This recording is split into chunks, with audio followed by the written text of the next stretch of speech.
নিশ্চয়ই তুমি পূর্ব জন্মে কিছু কর্ম করেছিলে, তাই কর্ম অনুসারে এ জন্মে তোমার এই কুলে জন্ম হয়েছে।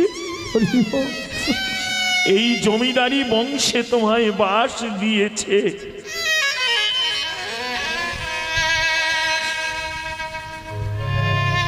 কিন্তু এ জন্মে তো তুমি কারোর কাছে কিছু রেখে গেলে না।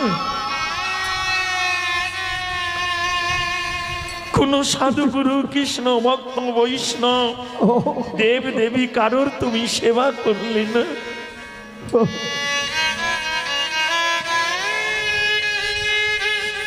তাই পরজন্মে গোবিন্দ কোন কুলে তোমায় জন্ম দেবে?